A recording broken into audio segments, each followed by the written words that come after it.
ilmu di perkuliahan jurusan Desain Komunikasi Visual di UPI, di UPI. Ini sosial media saya kalau Bro dan Sis ingin silaturahmi. Oke, next. Jadi sebelum kita memulai tentang kreativitas mengelola konten, saya ingin mengajukan pertanyaan kepada Bro dan Sis semuanya ya. Jadi bisa dijawab dalam hati.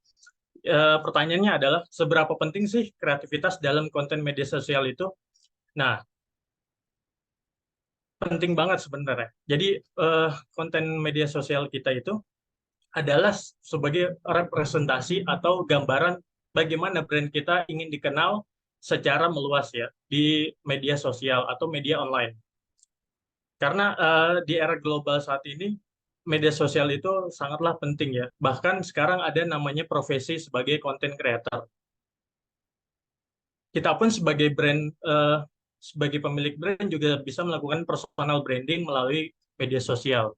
Lalu kita akan berfokus di sini sebagai content creator untuk di brand kita sendiri ya. Nah, jadi jawabannya seberapa penting kreativitas dalam konten media sosial itu adalah yang pertama adalah biayanya lebih rendah. Keuntungan utama di market adalah biaya yang dibutuhkan cukup rendah dengan jangkauan yang luas. Coba bayangin rekan-rekan bro dan sis ya, apabila kita dalam struktural digital marketing ada yang namanya ngiklan di Facebook, di Google dan lain sebagainya ya. Dan itu membutuhkan biaya yang tidak sedikit. Untuk melakukan sebuah iklan itu kita membutuhkan yang namanya biaya selama sebulan ya untuk mendapatkan hasil. Namun kalau jika kita memproduksi konten secara organik, konten kita selama sebulan dan terus secara konsisten, itu bisa menimbulkan followers, menambah followers dan dikenal secara organik. Secara organik itu dalam artian kita harus namanya konsisten ya. Setiap hari, setiap minggu, setiap bulan, dan setiap tahun. Semakin kita memposting sebuah konten, maka kita akan semakin dikenal dan semakin trust audiens kepada kita gitu ya. Lalu yang kedua adalah interaktif. Keuntungan yang didapat dari media sosial adalah interaktivitasnya yang tinggi. Semakin menarik isi konten, maka semakin di-boosting algoritma untuk berpotensi viral. Jadi apabila dengan biaya gitu, biaya iklan, dibanding dengan kita membuat sebuah konten yang lebih variatif dan kreatif gitu ya. Jadi bisa menimbulkan interaksi. Contoh interaksi itu adalah save, share, komen, dan like ya. Itu adalah salah satu faktor dari struktur interaktif itu. Interaktif ini berkaitan dengan sesama manusia itu sendiri ya, yaitu audiens kita sendiri. Terus yang ketiga adalah tampil beda. Anda bisa memanfaatkan konten yang dibuat secara konten pilar. Nanti di endingnya atau di isi materi ini ada kita membahas tentang konten pilar. Dan apa sih konten pilar itu? Jadi konten trending yang disesuaikan dengan sudut pandang karakteristik brand Anda. Lalu yang terakhir adalah tidak kehabisan konten. Jadi dengan satu ide konten pun yang tadi saya bilang di awal, Anda bisa membuat beragam variasi jenis-jenis konten yang bisa Anda posting setiap harinya secara konsisten dan tanpa burnout karena kehabisan ide ya. Jadi itulah kelebihannya. Lalu selanjutnya, bagaimana caranya memiliki kreativitas dalam konten media sosial itu?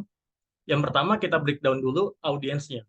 Semakin Anda mengenal target market yang ingin Anda tujukan, maka Anda akan menemukan beberapa alternatif jenis konten yang cocok untuk diposting media sosial.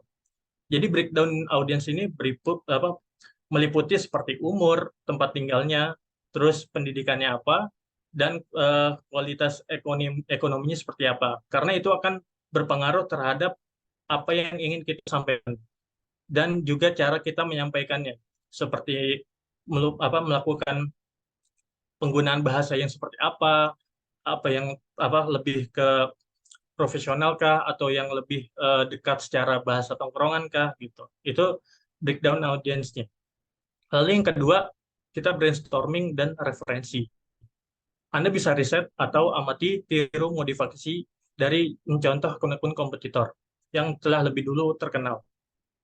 Eh, Kenapa kita harus di sini amati tiru modifikasi? Karena semua konten itu sebenarnya adalah hasil dari ATM orang-orang gitu ya. Jadi semakin banyak kita referensi dari akun-akun yang sudah dulu lebih dikenal, semakin kita akan memperkaya pengetahuan dan pengalaman kita tentang mengenal karakteristik dari konten yang ingin kita buat.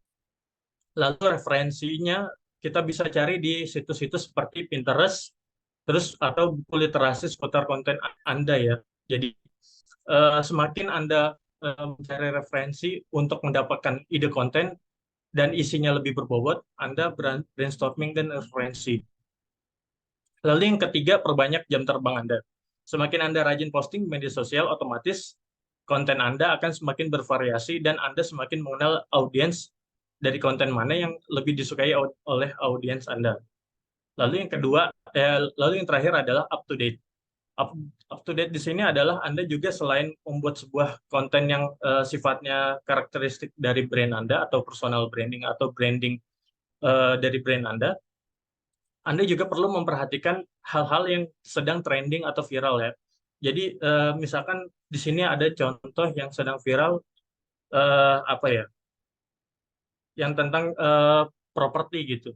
Misalkan yang lagi bank lagi apa bermasalah saat ini kan ada tuh. Nah nanti kita objektivitas kita kan kontennya menjadi yang sudut pandangnya tuh lebih relate di sini dalam artian penggunaan bank. Misalkan properti itu apakah ada menggunakan B checking dan lain sebagainya. Jadi Anda perlu menjelaskan tentang konten yang tentang properti itu menjadi relate gitu dengan yang trending. Di sini kami buat create content pillars yang pertama ya. Jadi konten pilar itu adalah rumusan dari sekumpulan topik yang menggambarkan sebuah brand kepada audiens. Salah satu konten pilarnya yaitu yang pertama functional content. Jadi konten yang berfungsi atau yang menjelaskan tentang unique selling point Anda ya. Dan identitas produk, tips atau cara menggunakannya, konten promosi dan testimoni pelanggan. Itu contoh dari konten-konten yang berfungsi sebagai awareness ya, penjelas tentang bagaimana brand Anda dikenal. Lalu emotional content. Emotional content ini lebih ke rasa emosional manusia itu sendiri, yaitu kita bagaimana caranya membuat konten itu lebih dirasakan oleh pengalaman si audiens tersebut.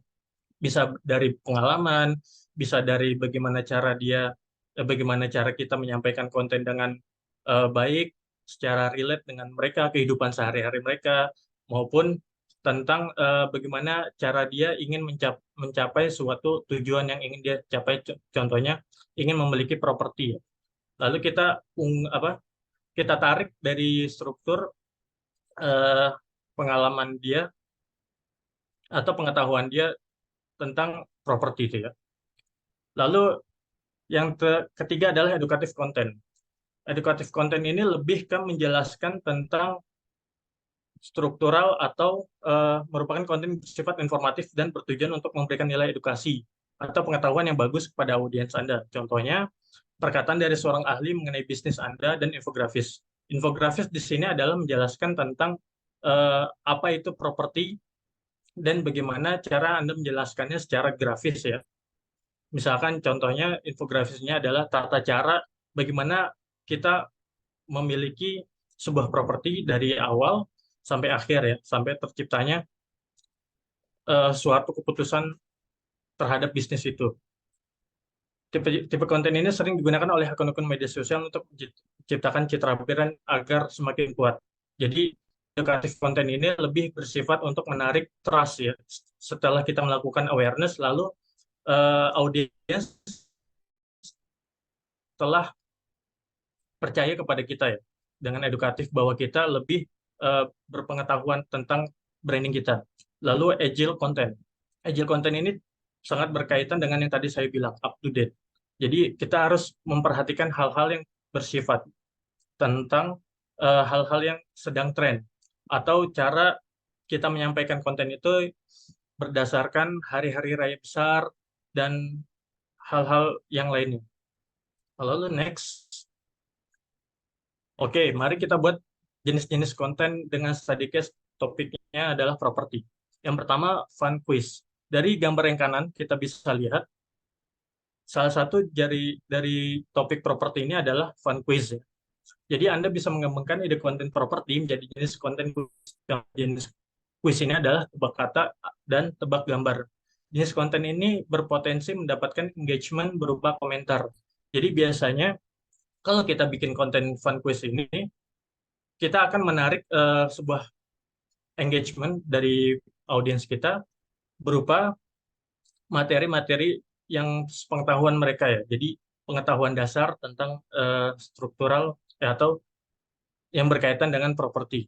Contohnya seperti gambar yang di samping kanan ini. Lalu yang kedua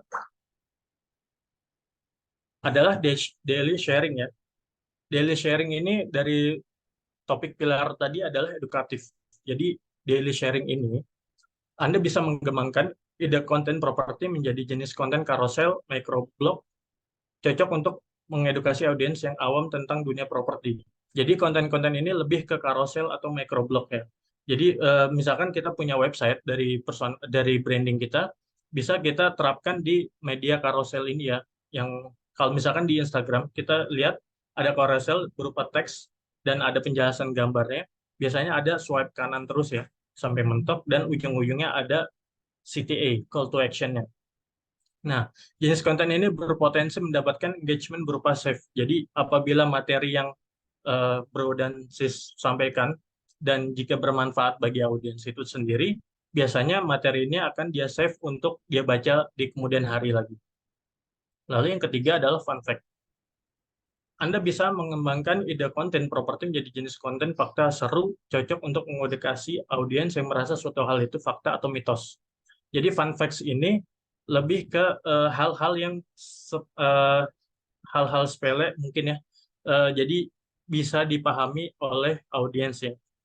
Jadi yang sekiranya audiens yang tadinya tidak tahu menjadi tahu. Cuman sifatnya adalah hal-hal yang hampir mirip dengan fakta atau mitos. Lalu yang keempat adalah daily quotes. Anda bisa mengembangkan ide konten properti menjadi jenis motivasi, cocok untuk memotivasi audiens yang merasa ingin segera memiliki properti pribadi. Nah, daily quotes ini biasanya kita mengambil dari salah satu pendapat tokoh-tokoh besar ya, bisa itu tokoh nasional, bisa itu tokoh masyarakat, atau tokoh dari seputar brand kita sendiri, misalkan properti. Properti, tokohnya properti terbesar siapa, lalu kita kutip dari quotes-nya itu, lalu kita menulis namanya siapa, dan membuat konten itu berupa sebuah motivasi untuk yang seputar tentang konten kita ya. Konten ini sifatnya engagement-nya berupa like. Ini jarang sekali ada yang namanya komen dan save. Karena ini sifatnya adalah penyemangat gitu ya. Kalau kita disukai oleh audiens kita, biasanya akan sering mendapatkan like. Lalu yang kelima, testimoni dan bukti transaksi.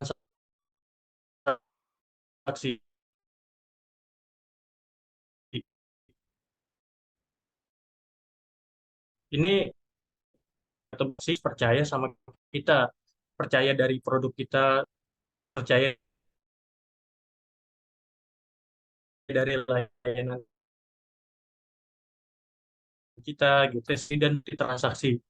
Nah, bagaimana sih cara kita tekan testimoni dan bukti transaksi? Contohnya, misalkan kita ambil testimoni ya. Testimoni bisa kita tarik dari dia